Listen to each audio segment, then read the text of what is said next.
This is dHunter and my lovely wife Patricia. Today, we're going to be bringing you another movie review. This is going to be a review of the movie The Flash that just came out. This is going to be full of spoilers. We're going to talk about the entire plot. We're going to talk about our expectations going into it, what we thought about the movie, the different pieces, etc., etc. If you want to watch a spoiler-free version, we did a video like that a couple of days ago. Go check that out. If you haven't seen the movie yet, I would recommend to avoid spoilers. Go see the movie yourself. There's some really cool Easter eggs and callbacks and really cool stuff that would be fun and surprising if not spoiled for you. Personally, I liked the movie. I more than liked it. I didn't love it, but somewhere between. It's probably one of the better DC movies as of late. They stumbled quite a bit. I don't know, what did you think? I personally gave it a 7 out of 10 as a whole, and we'll see why I got that rating. What did you give it? No, I gave it an 8 out of 10. I really enjoyed it. So, and I'm a hardcore Batman fan. She's a very casual Batman fan. I had no thoughts or ideas going into it. So, in this video, we're going to dig deep into the plot. So, if you haven't seen it, go check out the other video. And if you have, drop a line in the comments below. Let me know if you agree or disagree with some of the things we say. So, before we dig into the actual movie, I want to talk about my expectations going into this thing. So, it's not every day that you get a Batman movie coming out. And I know this is a Flash movie, but as far as I'm concerned, this is a Batman movie. You got Ben Affleck, Micheal Keaton, 2 Batmans in a movie. As far as I'm concerned, this is Batman A Long Way Home featuring the Flash. Micheal Keaton coming back as Batman. Now that is a big gosh darn deal. I'm 39 years old. I saw that movie when I was 5 in theaters. That was my Batman growing up. And Batman and Batman Returns really sort of molded the current dark, serious live-action version of Batman we get today. So, if you had told me 2-3 years ago that Micheal Keaton was going to be back as Batman with Ben Affleck, I would have been like, shut the fuck up, you liar, that is no possible way, but here we are, it has happened. Michael motherfucking Keaton back in the Bat-cowl is a big deal to me. When I think of Batman, that is one of the first things I think about. We've got the comic Batman, and then really Micheal Keaton as Batman. Yes, there are all the other ones, and I have much love for them all, but Micheal Keaton back, big deal. He's also, 70 years old at this point? He's old. So it's pretty cool. I mean, 89, that's, 34 years later? It's a long time. He's, I believe, 70-ish years old, and he's supposed to be playing a 60-year-old version of himself, more or less, in this movie. So, my expectations, me personally, I thought, I can't wait to see Micheal Keaton back. Can't wait to see Ben Affleck back. One sort of final hurrah for both of them. But I didn't think it was going to be a good movie. I thought it was going to be cheesy, corny, gimmicky, and yeah, it was a lot of those things. But as a whole, it actually surpassed my expectations as far as quality goes. I thought to myself, this is going to be no Oscar winner. It's not going to be a very good movie. It's going to be a bad movie. But I'm going to have a lot of feel-good moments, and I'm going to enjoy the hell out of it. That's what I expected. I'd say I left a little bit more pleased than I expected. I had no expectations going in other than I would hear about it if it was bad. I would hear about it if it was good for days and days and days and months later. Possibly years. Years. So just out of curiosity, I don't have very many memories of myself seeing 1999 Batman when I was 5 years old in theaters, but I sure did. Do you have any recollection of seeing it in theaters? Do you remember the first time you saw that or how you were introduced to that movie? I remember. It was the Claremont drive-in theater. So it was family, friends? It came out in 89. I was 7 at the time, so definitely a whole bunch of our family, boys. And to me, it was a big deal. Like it mattered. That's what I was focused on. To me, it was very impactful. To me, big deal. Like, did it matter to you or not really? I did not give whatsoever. Okay. It was a double. No, just. It was a double movie. They did 2 double. They did 2, and then they would go back with the first one after that. So it was like never 3. a fan of the double drive-ins. You're jello brained by the second one. It's just not nearly as fun. All that good stuff. Yeah. I just don't like the spiders. And honestly, I'm not big on drive-ins either. Like, to me, I want to be in a movie, a dark, focus on the movie. That's all we had. Back then was the drive-in. See, as a kid, I actually saw Batman Forever in the drive-in, I believe, but I'm pretty sure I did, actually, with a friend of mine. So, I didn't have a lot of high expectations. Sure, I was very excited for all the Batman stuff. But I just expected it to be another mediocre movie. I thought it was going to be about maybe the quality of the theatrical release of Justice League, something like that. You know, not horrible, but, you know, maybe 5 out of 10, 6 out of 10, best case scenario type rating. So, as far as I'm concerned, a little better than I expected, but I set the bar kind of low. Now, one of the biggest things I'll complain about is the trailers. Now, I love the trailers. They got me really hyped for the movie. They had Ben Affleck, they had Micheal Keaton, they had the old callbacks, the theme, the I'm Batman, let's get nuts, the Batmobile, the Batwing, all that stuff. They showed you damn near everything, and that sucks as the movie's progressing. I'm thinking, oh, this hasn't happened yet, this hasn't happened yet. So I knew, you know, Batman still is going to fight with the Kryptonians and Supergirl and Zod and all that sort of stuff. We're still with the Batwing, trying to take down some Kryptonian ships. They just gave away all the cool stuff. All the cool lines. That's why you don't watch all the trailers all the time. I watch the hell out of trailers over and again. over again. Sure, I can't stop doing it. I cannot resist. Some people are strong and go to this blind. If I went to this blind, my God, I would have been blown away a few times by some of the references, some of the quotes. But they gave too much in the trailer. So you just ruined it for me because you made me watch all of them as well. You didn't remember it anyway. No, all the stuff in the Batcave, the Bat computer, Barry Allen looking at the Batmobile, the Batwing, the fight with Zod, just all of it was already in there, and that sucks. The only thing that I was actually looking forward to was Zod. I was looking forward to... Which is crazy because I didn't like... probably Micheal Keaton the most. The newer Zod. But the trailers gave away too much. Yes, some of the really cool Easter eggs and all that sort of stuff wasn't a trailer or quote, but you kind of saw the entire outline of the film. I remember at one point in the film, and this is a credit to the film, I guess. The film is 2 hours and 25 minutes. It's a lengthy film. I remember at one point looking at my phone just to see what time it was, thinking, oh, we're about halfway through the movie, and I was like, oh, wow, there's about 10 more minutes left. So it flew by a lot faster than I expected. But I was disappointed that I was kind of like, oh, when's this going to happen? Oh, when's this going to happen? And of course, I mean, the trailer showed you the Flash goes back in time. He meets a younger version of himself. He meets his parents. He helps his younger version get powers. They go to the Batcave. They meet Batman.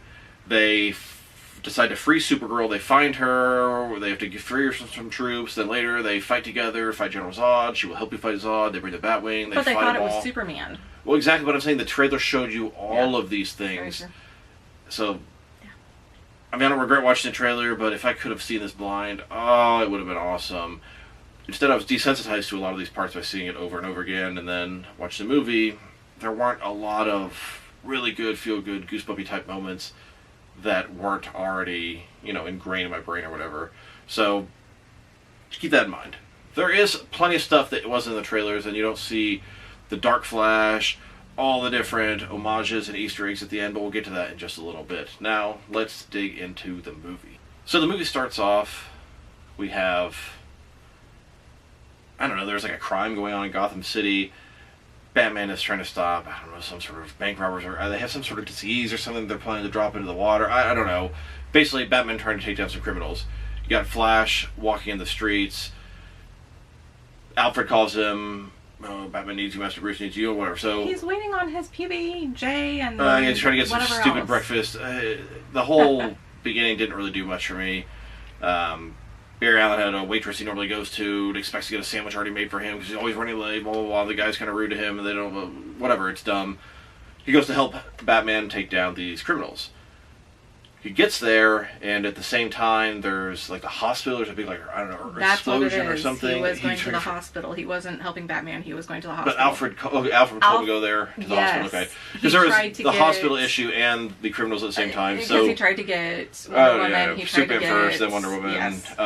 But so Flash goes to the hospital. Batman's busy taking down the criminals. He tells Flash, save whoever you can. You know, take care of this. The whole hospital sort of collapsing. It's really bad, honestly. There's a whole ward of babies, and like the building's collapsing. They all fly out of the window. Flash goes up there, and he has this thing on his arm, this little calorie sort of like monitor thing. Which, yes, that's a thing in the comics and in like the TV shows, cartoons, but it's usually not shoved down your throat quite like this. No pun intended. Where Flash uses all this energy, and he goes through food or protein or whatever really fast, so he has to continually keep his calorie count up. And he had a little device on his new suit monitoring that. And it got really low, and you're thinking, oh, what's going to happen? He's going to just power through it. No. So he goes to save all these babies that are flying out of the building and flying down. Of course, he's in the Speed Force. Everything's in slow motion. He takes the time, stops, goes to a vending machine, eats a bunch of food. Then he goes to microwaves a burrito, blah, blah, blah, eats all this. And, okay, whatever. Honestly, at the time, later in the film, I thought to myself, oh, they're foreshadowing something like later in the movie that's going to be relevant. His calorie count thing, he's going to run out of food, he's going to be in a bad situation. Because throughout the movie, there was a few different times he's eating. When the younger Barry has his powers, they give him the spaghetti, he's eating. I kept thinking through the movie, there's going to be something where this is going to be important later, because they've kept hinting at it and kind of reminding you about it. I thought, oh, but it's just a part of him. Absolutely, but nothing. And the movie is about him, so. But they could have just skipped over that. Honestly, that made the movie dumber. That was not enjoyable. Well, he goes skip over the entire movie because all of it's dumb. But that's not. You liked it better than I did. I did. So he goes save all these babies, and he has to eat. He gets refueled. Okay, bam. Then he has the Speed Force. He goes. Now it really reminds me of X-Men: Days of Future Past when Quicksilver was there, because. The way they're moving, he's they're playing, a cool music or whatever. But then not only does he save the babies, he sort of puts things in different motion to save them. He takes a little, I don't know, bedpan and sends it to this baby and puts the baby in the microwave. But I remember in Days of Future Past, Quicksilver didn't necessarily save everybody, but he would move the bullet and change this, and as soon as everything went, he knocked out all the guards at the same time, and it really reminded me of that for some reason. I don't know. With the whole thing, the CGI was crappy in this part. Yes, it was. But, we know, obviously, a bunch of babies floating in midair is fake. But not only that, it was stupid. It was not good at all. It was like a therapy dog and the nurse. It was It bad. had to be babies. It was totally there's pulling on your heartstrings because they're babies. For the most part, I enjoyed the humor in the film, and a lot of it landed properly. But right before all this happened, when Flash was heading this way, some girl's like, oh, Flash, I love you. And it was just dumb. It was just stupid. Then he comes here, all the babies, the nurse, saves all the nurses screaming. What happened to all the other, patients that were in that part of the building? I don't know, but it was just... Didn't save any of them. The whole thing was stupid. And I was like, ugh. Kind of setting the tone for this movie. Yeah. Just like what I expected. But okay, then he goes to meet up with Batman. Batman's trying to take down these thieves, and he's in the Batcycle doing a kind of cool motorcycle chase, but the whole thing really didn't do too much for me either. He finally gets some. They explode the motorcycle. He's in the air on his grapple. He attaches to the car, and it's on the highway, and he's being dragged on the ground of this car going probably 85 miles an hour. And then he gets up onto his feet, and he's able to sort of I don't know, water skate into the. But it was dumb. And all that too. The suit looks cool. It's blue and gray, which you don't really get to see too often. But the whole part, it's bad. Finally catches up to them. The guy, I don't know, somehow they're falling in the water, and Batman's catching the guy. Oh, but Alfred's if the virus lands into the water, the whole city will be infected. And right when he's going to fall, Lasso of Truth comes, pulls them all up. Wonder Woman comes, saves the day. Really cool Gal Gadot's in this, because I had read that both her and Henry Cavill had filmed cameos for this, and I'd read they were both cut, so I was actually kind of surprised to see her, and I thought that was pretty cool. But then, Batman and Flash, Batman has the Lasso of Truth wrapped around him. He's talking about, I made this tough persona for my childhood trauma, and then he realizes it's Lasso of Truth, and he's trying to get it off really fast, and then the criminal there, who's handcuffed to Batman or whatever it is I had childhood trauma too, and Batman's hurrying, trying to get up, and Flash starts to help him get off. Flash oh, that thing's sex, I've heard of it, but I've never experienced it. And Batman's oh, just to fight crime, if I should fight crime, I should just give her to poverty, I could just don't give people much money. It didn't land, it was stupid. All of it was stupid. Then Wonder Woman leaves, and actually flies out of there, which was kind of interesting because which I had just talked to you about. Pretty much in these movies, she has not been able to fly. It's not been established. She can jump really high and that sort of stuff, but she just sort of flew away. And something was off with Ben Affleck. I as a whole, I know he's thinner. That's fine. His face is Bruce Wayne, but he looked weird. I don't know, something about his chin. Him when he's just walking around, not the for sure when he's flying in the air and the explosion, it's horrible CGI. But when he's just standing there, it just to me his voice and his face looked off. I was like, how many years difference is this? This is 6 years after Justice League, but I looked at him and I thought, is that Ben Affleck or is that a stuntman? I literally was wondering if that was a stuntman standing there because the voice was off to me and the chin looked a little off to me. I don't know. It felt weird. It didn't feel right. I was just like, ugh. But anyway, that gets done. So shortly after, Barry Allen kind of discovers he can go back in time. I had read that this movie was canonically going to be a sequel to the theatrical cut of Justice League. In Zack Snyder's Justice League, Barry Allen runs so fast that he goes back in time, and he always knew. He mentioned in that movie when he hits the speed of light, time gets all wonky, and then he ran as fast as he could, faster than the speed of light, ended up going back in time, stopping the mother boxes from unifying. But in this one, it kind of seems like maybe he doesn't know he could do that. It can really be a sequel to either one. It doesn't really matter. I feel like he did know. He just wasn't paying attention because he had gone to see his dad in prison, talking to him, and his dad was like, "Don't, just stop." Yeah, like, leave me alone, you're wasting your life. And you know, Barry Allen's like crying when he leaves, like he's so upset. And then he just runs and runs. That's after he sees some flashbacks of him as a kid, thinking of his dad and his mom and that night that she got killed. Then he just starts running and running, and he turns into a chrono bubble, or I forget, they use the term later, it's stupid, but... And then, honestly, as an audience member, I didn't think it was very clear to me. Like, I knew he was obviously going to go back in time, but at the time, I didn't see what was, like, going backwards. I don't remember what it was. But it doesn't really matter. Basically, he was upset, he started running super fast, and things started going backwards, and then he realized, oh god, so he stops. He goes and meets Bruce Wayne. He's telling Bruce Wayne, I can go back in time, I can correct things, I can fix things, I can make a difference. And Bruce Wayne's like, no, you can also ruin everything. He's like, I can save my mom, I can save your parents, blah, blah, blah. And Bruce Wayne's like, no, these scars make us who we are, they're not there to be corrected, you know, all this sort of stuff. And Barry Allen, of course, just decides to do it anyway. So he goes back in time. Oh, that's right. He's thinking, how can I fix this? How can I no interaction if you interact with yourself, step on a wrong blade of grass, a butterfly effect, you can mess everything up. And that's very true. That's what's sort of always been ingrained in, you know, your mind. Then he thinks, how can I save my mom from dying without interacting with anybody? And then he realizes his dad went to the store to get this can of tomatoes that she forgot for dinner. So he goes to the store while she's shopping and puts the can of tomatoes in her cart or whatever. So when she goes home, she has canned tomatoes, doesn't have to send her dad to the store, doesn't get, I don't know, robbed or whatever happened, and killed by the robber when dad's not at home to protect her, all that sort of stuff. And Barry Allen does this one little thing, the can of tomatoes, and then decides to go back to the future. But as he's doing that, while he's in the Speed Force chrono bubble thing, you see the Dark Flash, which you don't know what this guy is. He's Speed Force, speedster, whatever, with a dark sort of suit. Looks evil, some sort of, you know, demon looking thing. And he pushes him out of the, like, Speed Force. And so he doesn't make it back to 2022, which when the movie takes place, I believe. He comes out in 2013. Then he goes to his parents' house. His parents are alive. And, of course, he's, like, in shock. He goes has dinner with them. And it's actually not a bad scene. You can tell there's an emotional aspect of this movie that is actually done fairly well. I'll give them props for that. A lot of time they try something like this and it's just dumb and shallow. It was pretty good. Not a huge fan of the recasting of his father, just because I like to use the same actors. New guy wasn't bad, it just, you know, noticeably different. It wasn't the same guy? No, that guy was the guy who played Dr. Manhattan in Watchmen. This is not the same guy at all, no. You recognize the new guy from... Ron Livingston. From Office Space. Yeah, but that is not who played him originally. The guy who played him originally is the guy who played Dr. Manhattan in Watchmen. It doesn't matter. So I guess... And we had just watched Zack Snyder's Justice League literally the day before. So... And I've actually pointed out it's a different actor. But whatever. None of that matters. None of that matters.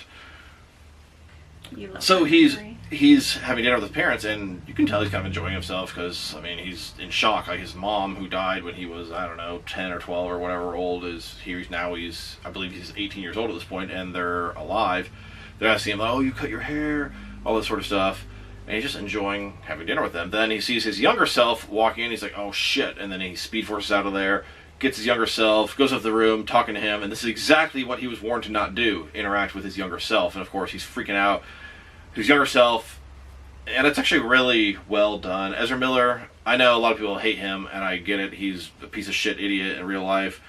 But he actually did a really good job in this movie in playing a little bit older, more serious version of himself, who's still obnoxious, but playing a much younger version of himself who's incredibly obnoxious, has a super annoying laugh, and everything about him is just super excited and just, you know, impressed with everything, and he's just a juvenile. But it's funny because he's still annoying as an adult, but you can tell Batman's always like, ugh. But he's so much more annoying as a youngster. And the older version of Barry is like, oh no, this is catastrophic. And the younger one's like, do the thing again, do the thing again. And, you know, speed forces and moves all the cushions. And he's like, do the thing again. He's like, no. He's like, oh yeah, Mom! But actually, he's super obnoxious, and it's well done. Mm-hmm. Yeah, it's kind of annoying, but it's supposed to be annoying, and they did a really good job of him portraying himself and being annoyed by his younger self, whereas he's usually the one who's annoying. Everyone's annoyed by him. Actually, they did an excellent job, and Ezra Miller honestly did a really good job acting in this movie, much better than I would have expected. I know a lot of people are like, I'm not going to go for him. I didn't go for Ezra Miller. I went for Micheal Keaton and Ben Affleck, but Ezra Miller did not disappoint. So at this point, he meets his younger self, and he convinces him to go to the university with him, and they're going to try to recreate the accident so they can both have the powers at this point. Of course, the younger version's like, powers? Powers? Hell yeah, let me get some powers. Barry Allen realizes the date is the exact same day that the accident happened that gave him the Speed Force powers, and so he realizes, I have got to take this younger Barry Allen to university, to the lab, to recreate the accident where the lightning hits chemicals and gives him the Speed Force powers. He thinks if he doesn't, he won't have the Speed Force powers, and he won't be able to go and fix the timeline that's all screwed up at this point. It'll erase him. What's that? It'll erase him. Yeah, well, erase him, or at least erase his ability to correct this situation that he's made. And he's worried this is going to be the end of time and space, just like Bruce Wayne warned him.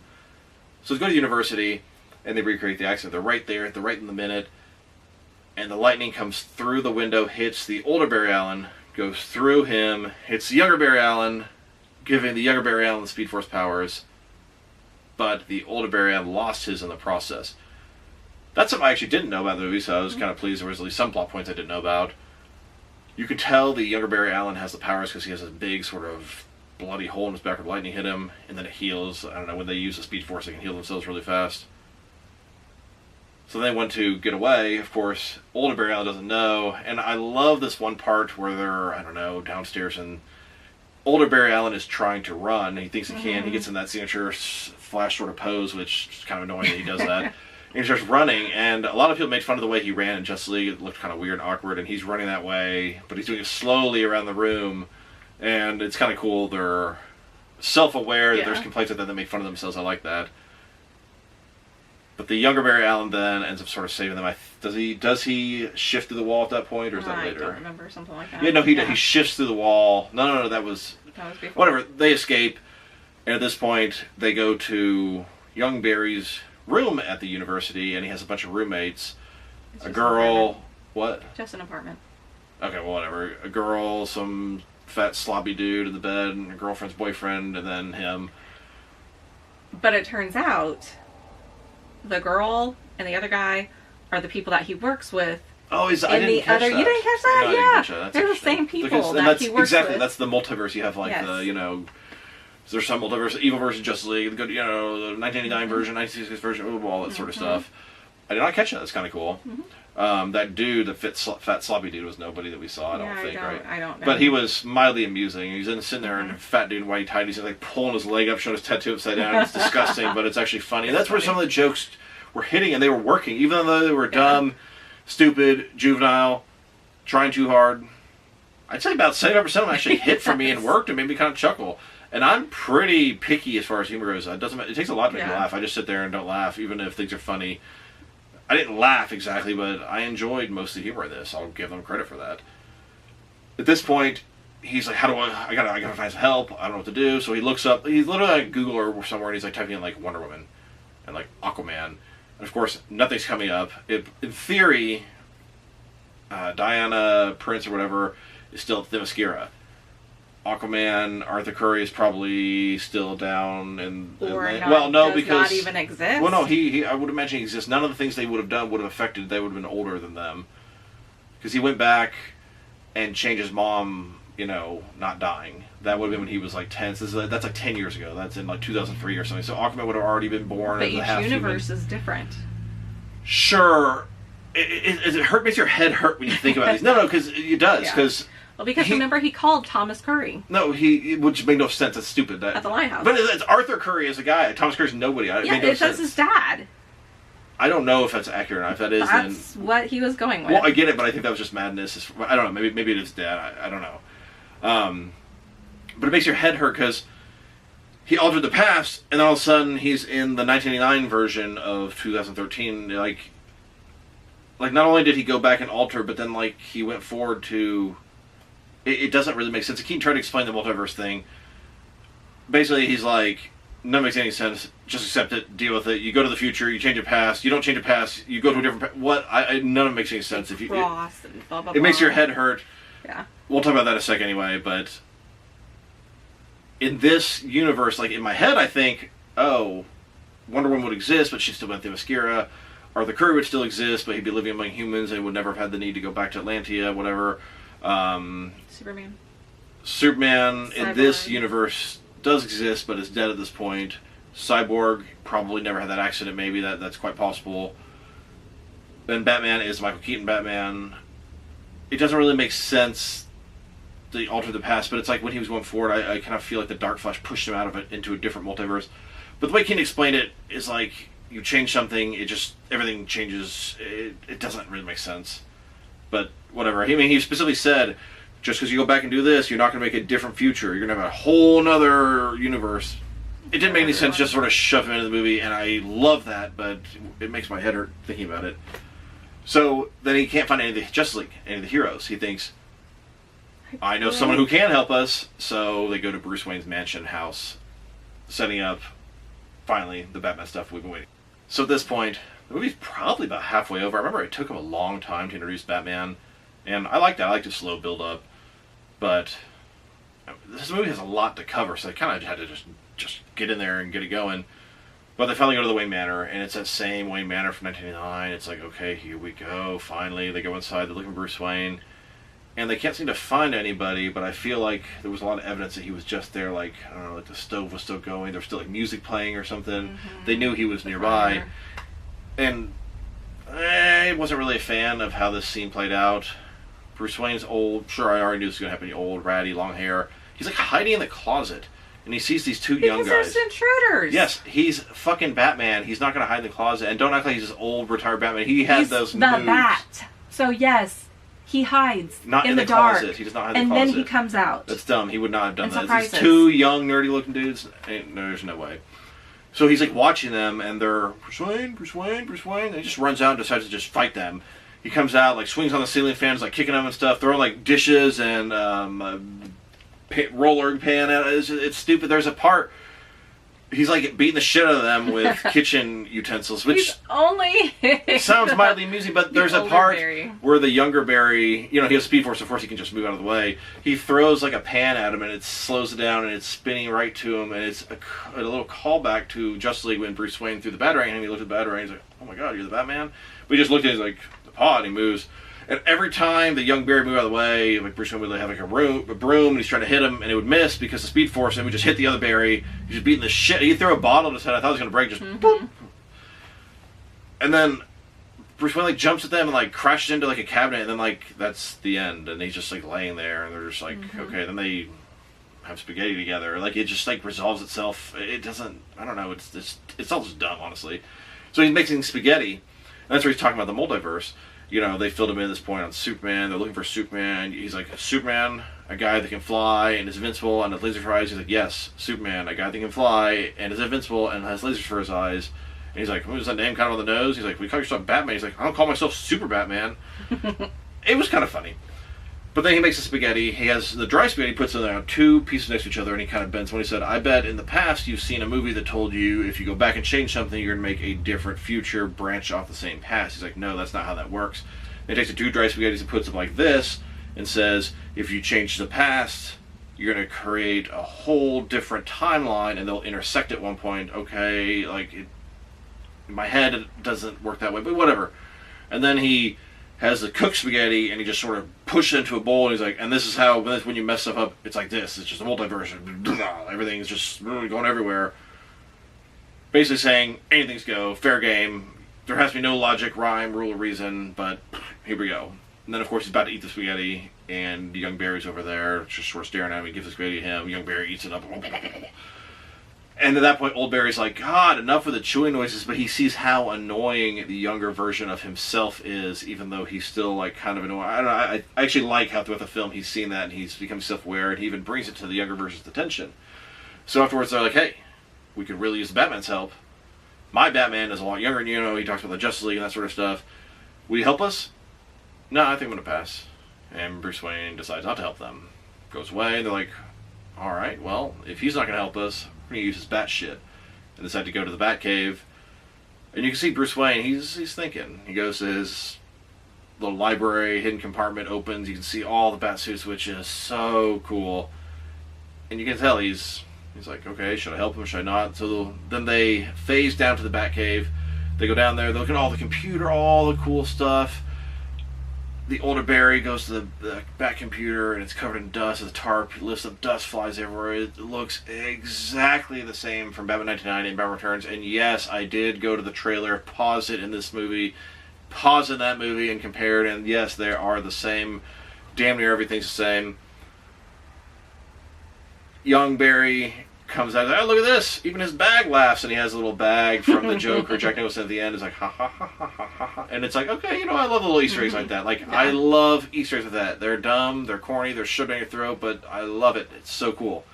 And he sees the Batmobile. It has a tarp over it, and there's a scene like this in a trailer, and he pulls it off. He's like, oh my god, I used to see that thing when I was a little kid in the news. And that's so cool that this Barry... Micheal Keaton is his Batman, so he saw these events when he was a little kid. In fact, the movies actually would have been before probably he was even old enough to... He probably didn't even exist in 1989 in this universe, because this is 2013, and he's 18. Yeah. He wouldn't have been alive in 1989. But Batman was active, you know, this is 34 years, so he's active probably for 20 years or whatever. One thing I hate about this movie, because the trailer showed me the Batmobile, that McFarlane made this awesome Batmobile toy, etc., they didn't use the Batmobile once, and that sucks. I was thinking, oh, they're going to use Batmobile, they're going to use Batmobile. Are they going to use the shields? Are they going to use this? Nothing, and that does suck. But I get it, like, it doesn't really fit the quick pace and plot of the film. They don't really do anything in Gotham City, which does suck. I was hoping maybe this would start off by showing the Keaton Batman taking down, like, the Mad Hatter or some 1989 villain we've never seen before, but of course I'm going to be, like, sort of hoping for everything. And hell, even in that part of the beginning with Ben Affleck, you'd think they could have at least name-dropped some sort of Bat-related character that he's chasing instead of just some random people hijacking a virus. They could have name-dropped somebody. But whatever, missed opportunity. Not a big deal. Sees Batmobile.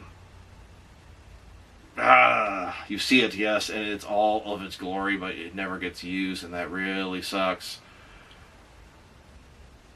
Barry's talking to Bruce Wayne. He finally says, I will help you. I'll help you find the Superman, but after that, you're on your own. He's talking to him. He's cut his hair at this point. He's talking about, you know, I lost my parents. That's what made me the man I am today. I've been fighting crime for their memory, you know, all this stuff. And the younger Barry is around the corner, actually heard all this, so he now knows what happened to Flash, why he's, you know, angry, and how his mom died. He went back and fixed that, so he knows kind of what's at stake here. And at this point, they find out where Clark Kent is, and they decide to go save him. He's being held in, I don't know, like Siberia or something, and now they have their Superman, who can help take down Zod, because while this is all happening, the events of Man of Steel, General Zod has come to Earth. He's asking for the Kryptonian, which we assume is Clark Kent. And he has the World Builder, so he's going to turn or terraform Earth into Krypton, and in Man of Steel, Superman stopped him from doing this. In The Flash, who will stop him? There is no Superman. There is no Superman. But they're trying to find Superman, and that's the whole plot of the film, at least so far. So now that Batman has committed to helping them, they're like, well, how are we going to get there? And this awesome giant Batwing comes out of the ceiling in this very dramatic scene. They load up. They drive out to what I think is Siberia, Russia, or something like that. It's Siberia. So they go into this military installation. And at this point, older Barry does not have his powers. Younger Barry is wearing the Flash suit. And then Batman is with them. So they go down there, and of course, younger Barry like knocks some, I don't know, shovel over, makes a giant loud noise. Kind of looks around, "Does anyone hear me?" Some of the scientists are looking at him. They knock somebody else over. And they knock somebody else over, and it's a little dumb, but you know, I get it. Then they hit the alarm. All these people rush out. They're sort of, the two Flashes are just like, what do we do? We got old Barry with no powers. Young Barry, very new with his powers, probably unable to stop this room full of people. And then you got 70-year-old Keaton up top looking down. Jumps down, glides down, takes out a thug, grabs another one, flies back up, throws that one down, drums on the batarangs everywhere, taking everyone out, grappling them in their shoulder. What the hell? This guy's 70 or 60 or whatever he's supposed to be. He moves a little too fast, and everything with Batman, when he's not just standing there, is like pure CGI, and it's not the best CGI. I've seen so many people complain about CGI. Sure, it's not the best, but I don't think it's nearly as bad as people are making it out to be. But Batman quickly clears the entire room of these armed soldiers. And then, in Keaton style, Batman moves. I love it. Well, I mean, Keaton couldn't even turn his head, so it's not exactly Keaton style. Well, yeah, because his body is moving. But this new suit, I think, actually can turn its head. I don't remember seeing that. Well, I don't know, but he clears the room immediately. Even though we have Flash there with powers, can't do shit. Batman comes in there, done immediately. Yep. So they proceed to find Superman, and I keep saying quotes. Obviously, Superman's not in this film. We have Supergirl. They find this big, I'm assuming, lead ball or something that she's inside of. They go in there and they see this scrawny, super skinny, almost like a Holocaust victim woman, because her back, like her spine, you can totally see every little bit of it. And that's because this movie is sort of DC, Warner Brothers version of Flashpoint Paradox, where in that one, Superman was held by, I don't know if it was the Russians or somebody else, and never allowed to touch his son, so he was super skinny, super weak, and she's a similar type thing. She has been exposed to the Red Sun, and Batman's like, that's not him, let's get out of here. So they start to leave, and the older Barry's like, well, we can't just leave her here, and Batman's like, so they have to go, there's soldiers coming. So they get out, they're carrying this useless Supergirl with them, and there's soldiers everywhere out there. They escape through some vent, blah, blah, blah, they get outside. Bam! She's outside. The red sun hits her, and you can immediately see her skin sort of change. I mean, we all know what's going to happen at this point. Soldiers everywhere. Batman, Flash, and Flash are pinned down. And actually, sometime before this, the younger Flash got shot in the leg. Doesn't really matter. But it just makes it he can't use his powers. He's a little more useless there. They're sort of defenseless. Then Supergirl comes, takes everyone out. It's pretty cool. And Batman's the only one actually sort of doing something. He's kind of fighting in the background. And I heard the young Barry said, oh, I wish you guys saw that slow-mo, because he has a speed force, he can kind of, slow everything down, and he watched her take that entire group of soldiers out. Then she passes out, because she's weak. So they carry her, put her in the Batwing, bam, go back to the Batcave. Sometime in the Batcave, she just leaves. I don't know, she's not there. They talk to her, and I don't know, she just vanishes. They mention about Clark and all that sort of stuff. She knows who Kal-El is. She's Zor-El or whatever. She's Kara, I can't remember her name off the top of my head, doesn't really matter. But she knows who Kal-El is, and she was sent there to protect him, because... Yeah, they're cousins. Yeah, which they always have been. That is their like, canonical status or whatever. Yeah, so they were sent together, and she was supposed to help protect him. Yeah, I guess she was older, and he was a baby. At least that's kind of the impression I got, because how could she protect him when she's a baby too? But the whole point is, Superman has this codex that has all the genetic makeup of Krypton, so when Zod terraforms, he can use that to rebuild Krypton. None of it really makes a lot of sense, honestly, like that part of Man of Steel. I don't know about Kryptonian technology, so be it, whatever. But they find out Kal never came to this Earth or whatever, and she just vanishes. Then at this point, older Barry wants to recreate the accident to give himself Speed Force powers. They try to chain a chair, lightning hits him, and he's all messed up, but it didn't work. And then, I don't know, Supergirl comes back, and she's like, why did you help me? And he's like, you needed help. And she's like, well, I'll help you. I don't know, she takes him, lifts him, takes him into the sky, they're struck by lightning, and then he's good to go. They go down, he's covered in burns, but he heals himself. And here we go. They have their team together. Batman gives the younger Barry his Batman Return suit, and it's very specifically the Batman Return suit, I know, because the ab armor is very, very unique. And I like it. He spray paints it red, puts little lightning bolts on it, shaves off the ears, and then he has his own sort of makeshift Flash suit, and it's cool. Gives the original suit back to the older Barry, and then you got two Flash, Supergirl, and Batman. Batman's like, hey, what was that group called? He's like, Justice League. We're not them. Well, we're sort of like them. And Zora, or what's her name? Kara Zor-El. She's like, I will help you fight Zod. And there we go. This is their team. And they take the Batwing and head out to take down Zod. Zod and, I don't know, 20 freaking Kryptonians? It's like unfathomable that they could even make a scratch on them.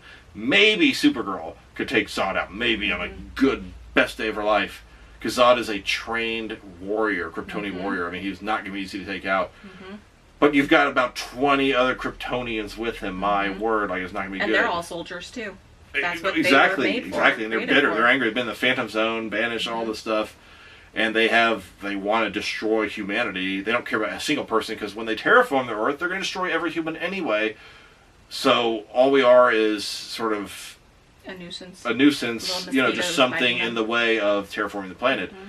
They've already met with the military at this point, and they demanded Clark Kent or Superman, whatever, just like they did in Man of Steel, but if he's not there to be given this time. Actually, it turned out they'd already found him and killed him when he was an infant, but he didn't have the Codex in him. In this universe, Supergirl has the Codex in her. Mm-hmm. So they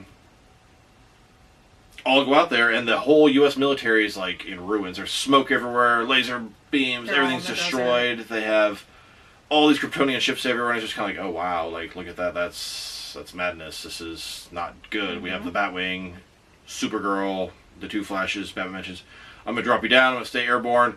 Drops two Flashes off. Supergirl sees Zod, goes straight to him. Doesn't even like fiddle fuck around. Doesn't mess with any of the Kryptonians, and goes straight to Zod. What have you done? Where's Kal-El? And he explains, the infant, did not survive the procedure, blah blah blah. And then they start fighting, while the two Flashes are down there, accomplishing nothing. I mean, they're trying. Yeah, they're taking the gun away. One's kicking them. Nothing. Like they're not doing anything to these Kryptonians. Fighting. It goes pretty quick, but General Zod kills Supergirl. He stabs her with the little spike, Kryptonian spike, wet blade out of his hand or whatever, yeah. Which I guess is a Kryptonian weapon. That's why he's able to kill her and not just break against her. And then he uses some device, takes the Codex out of her. Then you see Batman up in the air, and he's like, I'm gonna take the big one. He fires all of his missiles at the big ship, and it does absolutely nothing. And then they hit his ship, and he can't eject, and he crashes his ship into the giant ship, which also does nothing. And they get two Flashes down there. And the younger one is like, Supergirl's dead, and the older one's like, so is Batman. And he's like, no. He's like, we can fix this. We can go back in time and fix this. And he's like, no, like this is, we can't just. Yeah. And he's like, you're not fast enough. He's like, yeah, I am. And like, bam, they go. They both go. Mm-hmm. They go back in time, and he's like, you know what I'm going to fix? I know what I'm going to fix. You know what you're going to fix? They go, and you can see them come back out, and they do things a little bit differently. But it all ends the same. At this point, Supergirl dies again to Zod, and Batman. The younger Flash is trying to help her, but he just can't. He's got a tornado around him, and they're kind of beating him up. It looks like it's going good for a while. The Batwing comes crashed down by the giant Kryptonian guy, and Batman actually tries to fight him, like fist fight him, which is he's Batman. It's Batman. But it's so cool. He goes, puts explosive on his back, blows up, puts explosive in front, blows up, puts a big explosive on his back, and appears to take out the Kryptonian. He's on the ground, knocked out, but then at this point, Batman kind of collapses. He's dead. He's got blood all over him. Flash goes, and Batman's like, no, it's too late. And then the Kryptonian gets right back up, so it sucks. Like, all that work, Batman didn't even win, but... Yeah. And he's dead again. The two Flashes use their weird, like, discharge energy, and they blow up that Kryptonian. Mm-hmm. But then they realize, and he's like, all right, let's go back in time again. He's like, no, we cannot fix this. This is how this universe is meant to be. Like, this universe does not survive the world builder, the General Zod. It's like destined to be this way. He realized that, like, we cannot fix this. This will always happen. Supergirl and Micheal Keaton will always die. And like, I don't know, to me, I don't like think in my head, oh, the Micheal Keaton Batman is now dead. I just think, I don't even really know what I think, but they cannot alter this. Like, this is always going to end this way here. Mm-hmm.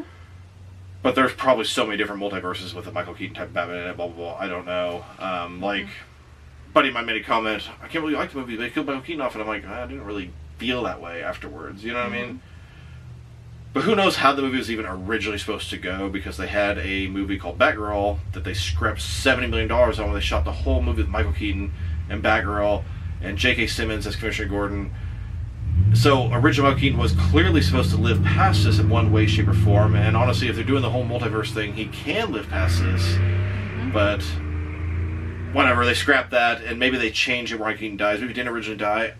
I personally have absolutely no idea, because I'm not privy to that information. But it makes you wonder, was this the original ending? How many times did they change it before they came up with what they came up with now? Because I'd heard it's been in, editing turmoil for like 2-3 years. Anyway, at this point, young Barry cannot accept this. He's not gone through some of the things that the older Barry's gone through as far as life goes, death of his mom, all the stuff that happened justly, etc. He has to go back in time. Because he can fix it. He's basically determined he'll go back in time as many times as he has to fix it. That is the thing. But older Barry's like, no, we cannot fix this. I have to put things back the way it was. So basically he's going to go back in time and prevent his mom from having the can of tomatoes and let her die again, which really sucks for so many reasons. And he does a good job of like portraying it's hard for him to do this. I like it. Like it's well done. So he goes to Speed Force. He's trying to go back in time. You can see the Dark Flash like all over the freaking place trying to stop him. Young Barry's trying to go back in time. Old Barry's trying to like stop him. And then the Dark Flash comes, and they're all three together there, and you realize the Dark Flash is an older version of Young Barry who has tried to go back in time an infinite amount of times. Yes, will continue. And has failed and failed and failed and failed to save Batman and Supergirl, but he's done this so many times he's become old, and his suit's like all black and weird. And he mentions, I keep trying to do this, and you're the reason I fail because you're not there with me, or whatever it is, because the other Barry's trying to go back and save or prevent his mom from surviving. It's confusing to see. Then you see, this is when like the really cool stuff, and I thought it was cool, but I see a lot of people are bitching it's gimmicky and the CGI looks like shit. It's so bad. Yes, the Kryptonian. How are you going to recreate that without CGI? Kryptonian fight, it looked rough, sure, but like you got two guys making tornadoes and speed forcing and laser blasts and batwing explosions and blue Kryptonian weapons and shit. It's gonna be kind of fake looking. I'm just saying. I didn't sit there and think, oh, this looks like shit. Oh, it's so bad. Oh. Yeah, there's a couple times Supergirl in her suit. It looked pretty, animated, but I wasn't like, oh, that looks so bad. I feel like it's getting shit on a little harder than it needs to be, but whatever. At this point, in the Speed Force, you see all these other worlds, and you get all these million trillion Easter eggs and cameos. This is the coolest stuff. If you don't have this spoiled for you, this is the stuff you don't want spoiled for you. You see a black and white version of the George Reeves Superman from, I don't know, the 40s or 50s or whatever it is. Then you see Adam West Batman, and you hear the Joker laughing in the background. You get this crazy CGI version of the Nick Cage Superman, which was a possible movie that almost happened in like the mid-90s. I don't know if it was a Tim Burton or what. And allegedly he was going to fight this giant robot spider, which you see this Nicolas Cage Superman with long hair fighting this robot spider, and it's really fucking cool, honestly. I see some people complain about the CGI.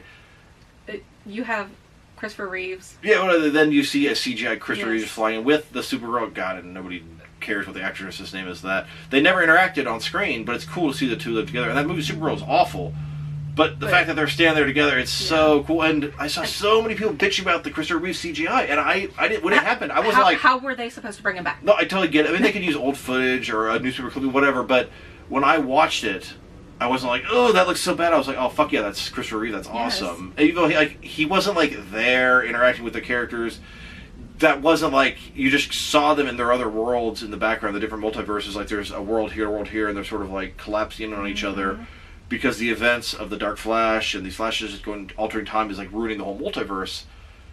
It's not like, oh, we get Adam West Batman and George Reeves Superman and Christopher Reeve all working together to stop the generals. No, nothing like that at all. You just get these visuals and these Easter eggs and blah blah blah. You got the old Buckethead Jay Garrick Flash. I don't think it was one from the TV show. It's just one they just sort of made up. Personally, this being a Flash movie, I think they should have showed the old Flash TV show version and the Grant Gustin Flash TV show version, because Flash, this is a Flash movie. Would have loved to have seen like Christian Bale or Pattinson or whoever the new guy is, the Brave and Bold Batman, all this sort of stuff you didn't really see. But I mean, they could have dragged that on for 5 minutes if they wanted to. You talk about beating a dead horse with a stick. We would have loved it. We would have eaten it up. I would have loved it, but I mean, I think in retrospect, like 2 years later, you'd be like, oh, that was stupid. They're real gimmicky. Blah, blah, blah. Still, it was really cool to see all those characters sort of shoved in, and they didn't have like a part in the film, but they were just, you could just see a glimpse of them. That's all. And it was really cool. At this point, all the multiverses are caving into themselves, and Barry Allen, the young version, sees what has happened with him messing with time all these years. And Dark Flash, who's the older Barry Allen, tries to kill the older Barry Allen. This is so confusing to talk about. And the younger version moves in the way, and Dark Flash kills younger Barry Allen, which is the younger version of himself, thus eliminating him from the timeline. I think they both disappear. I don't even know what happens at this point. Yeah. And then creates the way for Flash to go back to his mom, get rid of the can. Of course, he has a nice little heartfelt moment with her, and he's crying, and she's hugging him. Everyone was crying. I don't think anybody was crying, actually. I'm sure you were crying. I wasn't crying. Were you crying? I was crying. Bullshit. I just didn't let you see it. Everyone was crying. Everyone was. So, he goes back gets rid of the canned tomatoes and sets everything sort of back to the way it was. Of course, you think to yourself, is that going to be enough to sort of fix everything? Because at least what Micheal Keaton said earlier, it's not as simple as just go back and make it do. You just messed everything up. I don't know. It just seems like it wouldn't be that simple. But he goes back, does that, then he goes straight to the future. What assumes back to 2022, just like he started the movie. He goes to the trial for his dad. Because that was the whole thing. He was trying to... So, that didn't make sense to me. That's something that I didn't quite catch. So... No, he went to the future, and in the past he left, they had this footage that was recovered, and it was... could not identify him. He didn't look up. But then he goes back to the future, and all of a sudden, the footage is different, where his dad does look up. Mm-hmm. I didn't quite get that, because then he's not, like, he's in an altered future. It's not the same timeline, you know what I mean? Well, but he doesn't know that. Yeah, he does. He was just on the phone with some guy, and the guy was telling him like he doesn't look up at all, so it's not going to help anything. Yes, that was in the old. I get it, but like in the old, and then the new one, he got the thing from Bruce Wayne. Bruce Wayne gave him the envelope with the new, whatever. Yeah, no, but like it's like he's in a different timeline, like because it's different than it was before. Well, that sucks that he didn't fix it. He made like. But he didn't realize that. I feel like he would though, because he but just he didn't because I don't. I think know he was what just happened, happy. Yeah. I think he was just happy. I think he would have been self-aware. Him as the only person that would be aware of the differences. You know what I mean? Yeah. So at this point, his dad pretty much is going to get out of jail. Mm-hmm. It's all shown that he was falsely imprisoned, and it's a happy ending of sorts. I mean, his mom's dead, but he finally got his dad out of jail. Mm-hmm. But at least as a viewer, I'm like, well, that's different. It's not the same. He didn't fix it. So what, does he got to go back in time again? Like, how's he going to fix it? Like, well, and then I got to thinking, well, maybe Bruce Wayne, doctored it or whatever. I was thinking similar things like that. It's possible that, or maybe, I don't know what. I was almost thinking, like, would Flash go back in time to that moment and somehow make his dad look up at the camera? Mm-hmm. But he learned what his actions would do. It was the can. He put the can back in a different spot. So in this one, yes. No, well, listen, when he had to look up. Hold on. I just remember when he put the can back, it was a whole row, and one was missing, and he put it in that exact spot. Or am I forgetting something? Like he moved it again and put it on top? Because I don't remember that. I remember putting the exact spot that had the missing can. I don't know, but that's what they were talking about, the can. The spot where the can was. Maybe I don't remember it. He took it and put it up top. I don't personally remember that. I'm not saying you're wrong. I just do not personally recall. I do recall very specifically that he went back to the exact same spot where there was one gap or the one can that he took, put it in Bob's cart, and they put it right back there. Maybe he did afterwards. I don't know. We'll have to check that out because I swear that he put it on a regular shelf as well. But later on, they were talking about he said the can. It was a different spot.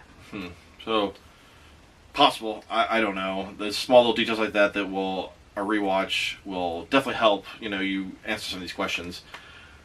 So, pretty much at this point, the movie's over. But there's one really cool scene. He calls his friend Bruce Wayne, and Bruce Wayne's like, hey, I'm on my way, Barry. He pulls up that nice fancy car, the same one Bruce Wayne's in earlier.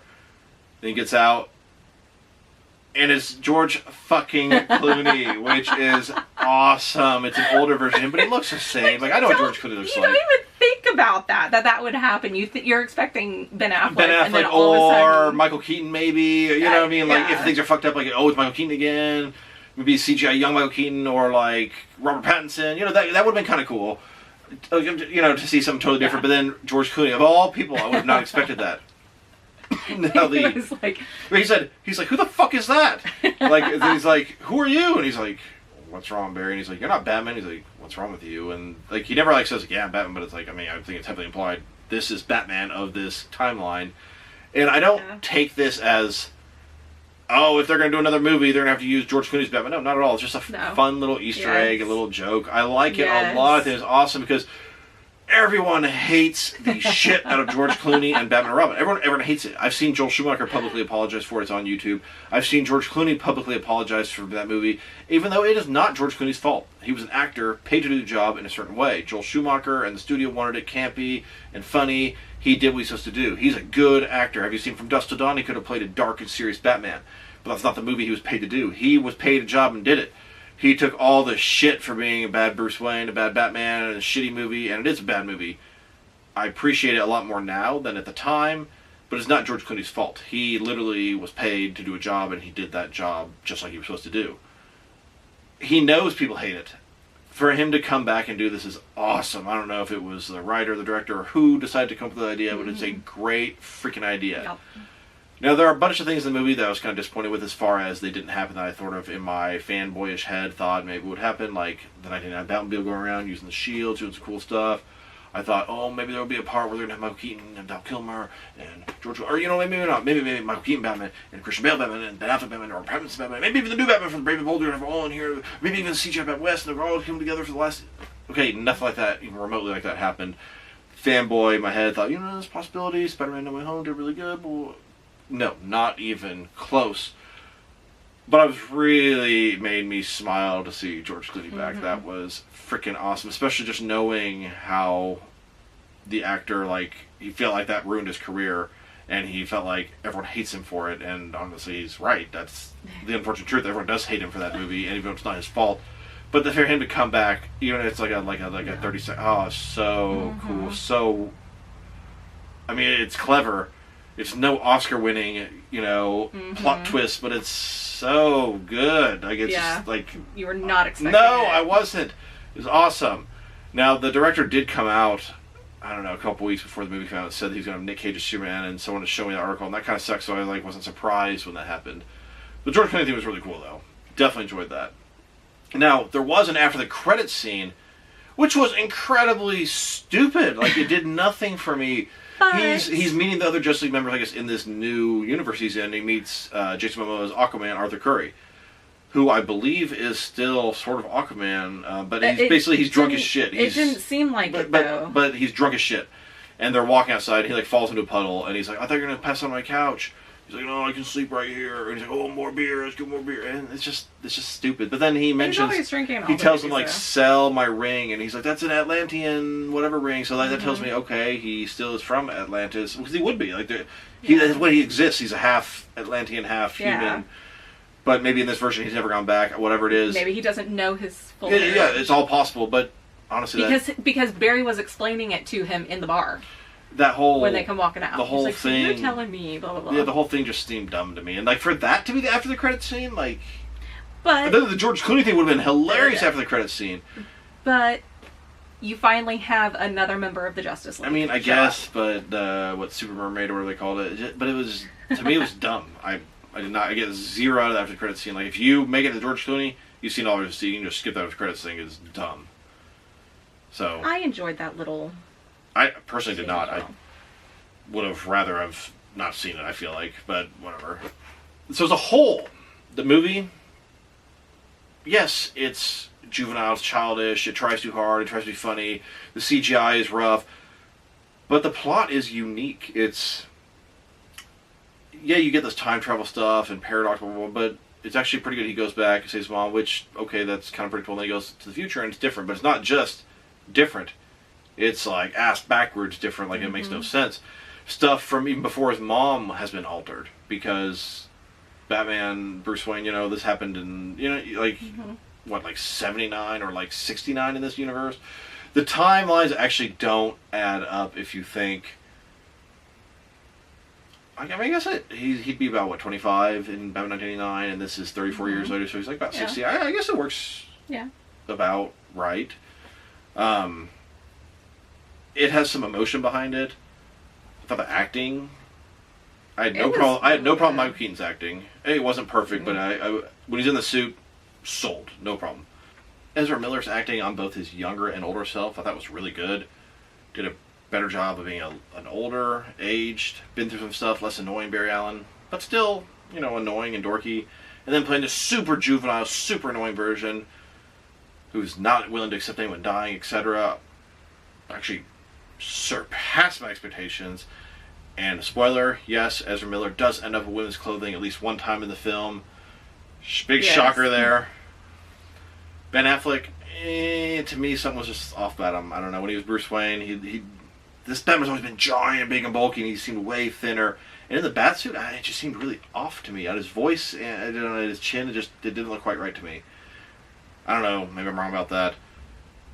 Supergirl, I mean, she didn't do bad, but she didn't really do much for me. I feel like anybody could have been Supergirl in this film, and she didn't do anything to sort of stand out. Yeah, the facial expressions, her emotions were not. She doesn't look like Supergirl typically looks in the comics. And in fact, Ezra Miller doesn't look at all like Barry Allen from the comics either. But you're kind of used to him at this point because Batman vs Superman came out, better part, what is that? 2016, so 7 years ago. It's been a while since we've seen Ezra Miller as Barry Allen, so we're used to it, but it's not your traditional comic version. I don't know, Ezra Miller probably was the best actor in the film. Micheal Keaton was probably next. Ben Affleck really wasn't in the film for more than 6-7 minutes, if that. Supergirl, like I said, I don't hate the performance she did, but it really didn't do much for me. It was just there. I feel like... Zod. Zod was fine. He seemed just like he did in the other film. He didn't look really much older. They didn't use CGI for him. They actually brought that actor back. But of course, each one of the Kryptonians had this like sort of transparent thing on them. So there was something CGI on top of their face. But I had no problem with him. But he also wasn't in the movie that much. He just simply said, "This world must die." You know, I mean, but he had that cold, slow delivery. He actually kind of lacked some of the emotion. I remember him in the other one, like, he's like, "I will find him!" Like, none of that stuff. But he was in it for on-screen maybe 6-7 minutes as well. And then the fact that they brought back the other chick. Yeah, Feora, and I don't know what the giant dude that Batman fought is, but he's the same one from Man of Steel. I'm pretty confident. So, I don't know. Ezra Miller, standout performance. Bat vehicles... really wanted to see that Batmobile, but whatever. And the surprises and Easter eggs were actually really cool. I loved the George Clooney thing. When I saw George Reeves pop up for a second, I was like, "Oh, that is awesome!" Like, because typically when you think of old Superman, you think of Christopher Reeve. George Reeves, black and white version. It doesn't get brought up as much. It's just like the old serial Batmans from 43 and 49. Like, nobody thinks of those. I think of the original Batman film. I think of Adam West. So it was really cool to see those things come into play. I didn't leave the movie disappointed, but the trailer just gave too damn much away for me. And then getting the action figures I knew about Dark Flash was but the only thing the trailer didn't show you, so I knew that was a thing. I always thought it's probably going to be the younger Barry. Somehow his powers are going to make him corrupt. It's not exactly what happened, but it was the younger Barry. So I kind of, between the figures and the trailers, had the whole plot put together, and that kind of sucks. I avoided spoilers for the most part. But the trailers gave away 90% of the film besides the Dark Flash sort of twist at the end, and I kind of figured that out on my own. So that's a little disappointing. If you have the opportunity, or somehow you did, to see this movie blind, and you're a big Batman fan, you will just love certain parts. I mean, I still loved them, but most of them I already saw in the trailers, and that, a little disappointing. As a whole, I personally gave the movie a 7 out of 10. I would call it not great, not good, but somewhere in between. And I like it a lot. The tone is very different from Batman vs Superman and Zack Snyder's Justice League, which is a very serious, very dark tone. This is a much lighter tone, but it's not made by Zack Snyder. It's unfortunately, it's more or less the end of this universe. I think we have Aquaman 2, and then I think Blue Beetle is supposed to start the new DC universe from James Gunn, and who the hell knows how that's going to be. I assume it's going to be cool, but they could have done some really cool stuff with Henry Cavill, Ben Affleck, Gal Gadot, and even Ezra Miller and all them. They just let it all fall apart. They were too greedy. They rushed into Justice League. It's a shame. They could have been a really cool shared universe, but it fell apart. It feels like within 2 years of starting. And this is pretty much the end of that. Still, I like the movie. I think it's going to have good rewatchability. A lot of the humor actually hit for me. I don't know. The CGI didn't bother me nearly as much as everyone else seems to be complaining about. So what do you think? You were complaining about it. You and Hayden and Ben were all complaining about the CG. Yes. And I'm just like, but I thought it looked pretty good. Yes, I'm aware that it doesn't look as good as it could look, but I feel that people online are making such a big deal about it. I don't when I watched all those things, I wasn't like, ooh, it looks so bad. Ooh, that's taking me out of the movement. Not really. The only thing that really sort of took me out was just Supergirl's suit at times. I was just like, it looks like it just doesn't match what's around it. I don't know. I give it 7 out of 10. I give it an 8 out of 10. I enjoyed it. There were parts that I typically don't laugh at when it comes to a certain comedy, but I was definitely laughing at some of that. So I did, like I said, I didn't go in with any expectations. But it definitely surprised me, and I enjoyed it. Surprised me as well, and not that things in the movie really surprised me, but it surprised me how well it all sort of worked together. I hope there's some sort of extended version, because I feel like even though it's 2 hours 25 minutes, there's probably a ton that got cut out and left out. And I would love to hear what was the original version like, the next version after that, next version after that.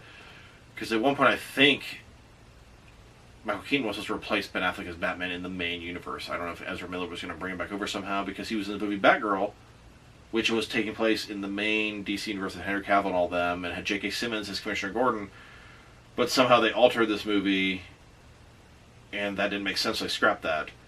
Because it doesn't make sense, like, after this, like, Micheal Keaton's gone, and he never went to that universe. Then at one point I thought I heard they were bringing Ben Affleck back in as Batman, and they were going to do more movies like that, and then Henry Cavill was coming back, he was in Black Adam, etc., etc., and they scrapped that as well. I mean, at one point their plan was to replace Batman with Batgirl, replace Superman with Supergirl, and then have Wonder Woman have a female trinity, which just sounded awful, honestly.